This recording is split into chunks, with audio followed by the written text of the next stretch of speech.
Wow, what a Monday Night Raw. Just wow. And I'm sure many of you guys know what happened, but just giving my thoughts. Of course, my casual Raw review. Just wow, what a Raw. Just craziness going on. But anyway, let's get it to it, shall we? First thing first, Rock cut a promo, and I was actually surprised to see The Rock there. And those people said, "Oh well, it was on WWE.com." Yeah, I didn't go to WWE.com today. Sorry, but I was surprised to see The Rock there, and Rock cut an interesting promo. It talked about how he wanted to thank the WWE Universe, wanted to thank John Cena for the match last night, and talked about how he beat John Cena and whatnot. And he cut a very interesting point, a point that got me going, "Wow, does he really want to do that?" And that's Rock saying he wants a title run. He wants to go for the WWE Championship. Now, this gets it interesting to me because this is kind of reminding me a bit kind of like Hogan. Remember when Hogan faced Rock 10 years ago at WrestleMania 18? They had their match, whatever. The next thing you know, Hulk Hogan was the number one contender. Hogan won it, and whatnot. And, a little bit less than a year later, we had Rock and Hogan Part 2. And now people want Cena versus Rock Part 2. So it's kind of like, it seems like WWE's kind of not rewriting history in some way, but they're kind of like recycling history, as I would say. You take something that you had before many years ago, and now you're kind of rebuilding over again. But then again, let's face it, guys, this is professional wrestling, guys. It's a wrestling industry. You've used the same material over and over again just because the fact that it's already been done, so whatnot. But I think it'd be interesting. I have mixed feelings about Rock if he does get a title run because, yes, I do like The Rock. I've always liked The Rock. The Rock was like my childhood idol when I was little. Watching him, my favorite superstar by far. I think against God and Taker and Stone Cold, but he just stuck out to me the most. And just him having maybe like one more title run, it's kind of like, okay, you're gonna have to have a little bit more of a schedule, Rock, in order to do that. But from what I hear, Rock has an easy schedule later down the road, like this year, because he's already done with GI Joe and everything. So it's kind of like, maybe, I don't know. So then after that, we had Santino Marella defending the United States Championship in a triple threat match against Dolph Ziggler and Jack Swagger. So you got two former United States champions. And the match, it was okay. It was an alright match. Santino hits the Cobra on Swagger, picks up the victory 1, 2, 3, and Santino retains the United States Championship. So it was kind of like, alright, we need to give Santino something to do. John Laurinaitis, as you guys know, is now, the GM of not just Raw, but also SmackDown because of, the results of last night's WrestleMania. You know, after the match, Santino ran up to the ramp because Swagger and Ziggler was chasing after him. Next thing you know, comes out Brodus Clay. So yeah, we had a Brodus Clay appearance, and Ziggler was trying to attack Brodus Clay, and Ziggler went flying with the headbutt. And then somebody called my mama. Yeah, and then the Naomi and the other dancer, I can't remember her name. Then they started dancing, whatnot. Santino too. So yeah, that was that. And then we had the debut of Lord Tensai, with his manager. I can't remember his name. I know it starts with an M. And yeah, so Lord, aka A-Train, aka Albert, aka whatever you want to call him. Yeah, so Lord Tensai made his debut and faced Alex Riley. As you can guess, Lord Tensai won within about 5 minutes. And let's just say with Lord Tensai, aka Albert. I forgot how big this guy is. Like, he's kind of on the chunky side, like, and he's got a load of tattoos, like, all over his bars. Like, whoa, But I like the little getup that he has going there, like the whole robe and the whole like headgear that he has. It's like this whole samurai freaking future crap, like futuristic samurai is what I can call it. It's just like wow, it's just really interesting. So, but that was kind of cool. Do I think A-Rod deserves to get killed in 5 minutes? No, but you know, it's a debut for the guy. It's an interesting debut. And then you have Mark Henry. Actually, believe it or not, you have CM Punk defending the WWE chain. That's right, the WWE title was on the line, guys, tonight. CM Punk defending against Mark Henry, and I kind of thought to myself, wow, this is kind of random. You have a WWE title match right after Punk defends against Jericho against Mark Henry. out of all people. So yeah, you had Mark Henry and Punk. Match was pretty decent, wasn't too bad. Then you have, then this is when it gets interesting. Then you got freaking like, Punk getting counted out. Mark Henry wins by count out, but of course, Mark Henry wins, but even Punk keeps the title because of the count out reasons. And then Jericho comes out of nowhere. Of course, Punk gets distracted by Johnny Nice and whatnot. And then Jericho comes out of nowhere with this, like, I guess he has a new jacket. It's like a golden jacket. I'm like, well, that jacket looks better than the other one. He gets a bottle of Jack Daniels that starts, beating up on Punk and says that, oh, this is for your mom. This is for your dad. This is for your sister. They all abuse drugs and alcohol and whatever. And then he bashes, literally, he bashes the head of CM Punk with the Jack Daniels bottle. So I guess Punk in the Jericho feud continues, guys. So yeah, don't be surprised if you see Punk and Jericho at Extreme Rules. What match would they be in? I have no idea. They could do a ladder match, but I think people would be like, oh, what the hell would they do a ladder match when they got TLC, But anyway, they could do a submission match. That would make it interesting, Balls of Jericho, the Anaconda Vice. Just a thought. But yeah. So obviously Jericho and Punk continues. Okay, then after the match was over, you had a backstage segment. You had Abraham Washington. That's right, guys. Remember Abraham Washington? Yeah, you know what I mean. Yeah. Abraham Washington apparently is back in WWE. Apparently he was in FCW the last year or so. So now apparently he's interested in being the manager of Mark Henry, and I think that could actually be interesting if Abraham Washington is the manager of Mark Henry. I think Mark Henry's had managers in the past, I believe.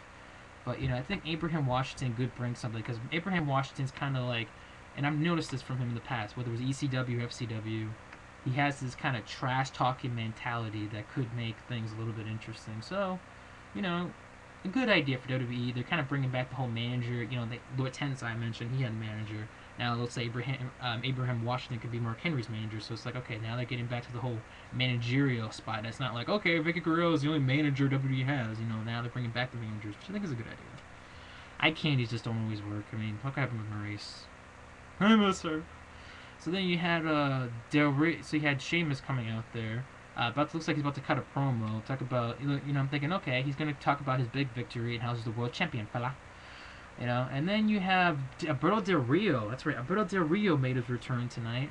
And, he talked about how it's his destiny to win the world title and whatnot and everything. And, of course, Ricardo was with him. And next thing you know, Sheamus hits the bro kick on Del Rio. So, looks like possibly, maybe at Extreme Rules, you could have a triple threat match. Del Rio and Daniel Bryan both challenged Sheamus for the world title. Maybe that's a possibility. And speaking of Daniel Bryan, god damn, did the crowd love him tonight? Like, seriously, you kept on hearing yes, yes, yes, yes, yes, chance Daniel Bryan, so many times. I mean, to the one point that they actually showed Daniel Bryan backstage with AJ, and it looked like Josh Matthews was trying to give him an interview, and Daniel Bryan literally looked at him like this. And there was no interview. That was just it right there. But the crowd loved it, so, And guys, remember, there was an ROH show this past weekend, so I'm sure some of the fans stuck around. Not saying Daniel Bryan's not over the crowd. I'm just, you get my point. So then you had Cody Rhodes versus Kofi Kingston, and, of course, they mentioned Cody losing the title the previous night to Big Show, the IC title. And, the match was going pretty good. Next thing you know, you have this little video package on the Titantron that's like, oh, the Big Show presents embarrassing moments of Cody Rhodes at WrestleMania 28. And it's basically Cody Rhodes getting his butt kicked from Big Show last night. And Cody Rhodes is like, what the heck type of deal. Next thing you know, he turns around. Kingston hits the Trouble in Paradise. 1, 2, 3. You get it. Kingston wins. And then Big Show kept a promo. So it seems like, again, kind of like the whole Jericho and Punk feud. It looks like the Cody Rhodes and Big Show feud continues. I guess they're going to do it again at Extreme Rules. I don't know what they're going to be going for that, but, again, a feud that continues. And then you have a match that kind of happened last night, I guess, technically. The Miz versus Zack Ryder. And it's funny, too, because The Miz was thrown under the bus for felt like a couple months. After the whole Survivor Series didn't get the ratings that WWE wanted. And now, all of a sudden, it's like, alright, you got Miz, who, like I said, got thrown on the bus, and you got Zack Ryder, who for the longest time was getting pushed to the, not say the moon, but he was getting pushed for a while, you know. So now you have Ryder and Miz, which was an okay match. Yeah, it's interesting how they kind of switch sides. Now it's like, okay, Zack Ryder seems like he's losing matches lately. You know, in the Miz did win, just in case you didn't know, Skull Crusher finale, okay match. But you have Zack Ryder. It seemed like he's kind of thrown maybe under the bus or something. You know, it's like, okay, you had him in this whole in the middle of this Kane and John Cena feud, and of course you had the big booty bitch, which I'll get to later on, Big Torres. And now it's like, okay, we got nothing for Zack to do, so let's throw him under Miz. But hey, you know, people still love Zack Ryder. So, and speaking of the big booty bitch, Eva Torres came out there looking fine as hell in that dress, I must add. Talking, basically praising about, you know, how she got her little WrestleMania moment, even though she lost against Kelly and Maria Menounos. You know, basically kicking Zack Ryder on the gonads, the family jewels, and just, you know, she got a little WrestleMania moment that she helped John Laurinaitis, and that how she can manipulate any guy she wants. And again, I know she's been saying this over and over again. She said it again, manipulate any guy she wants, and that you know, the only guy she knows they cannot manipulate is a very smart man, and that man being John Laurinaitis, and she's glad she helped him, whatnot, and blah blah blah. And then you have the last thing of the night. We had John Cena coming out, cutting a promo, saying that he is not, because remember there was rumors in the night. Oh, is John Cena gonna call out The Rock? Cena did not call out The Rock, and for all those people who said, "Oh, John Cena's gonna turn heel," guys, John Cena said in his promo tonight, saying that, I hate to, you know, be a bearer of bad news, but I'm not gonna bash the WWE universe. And yes, the crowd did boo Cena most of the night. And my God, what is it? Machine Gun Kelly, dude, get some freaking burgers, some ice cream or something, because you're just skinny as hell. Like, that dude's gonna die. Like, people make fun of, like, AJ and all these people for, like, being skinny as hell. Go like this, the dude's gonna die. Like, ugh, like, you just broke his arm. Like, seriously, he's, like, skinny. Anyway, so yeah, Cena just kind of promo saying that, you know, how he wants to, you know, just congratulate The Rock and whatnot. He's waiting for The Rock, and that he's glad that he faced The Rock last night, that, you know, he did lose, that The Rock was the better man, that he didn't expect to lose and whatnot, and then he was calling out The Rock. So who comes out? Now here's the interesting part.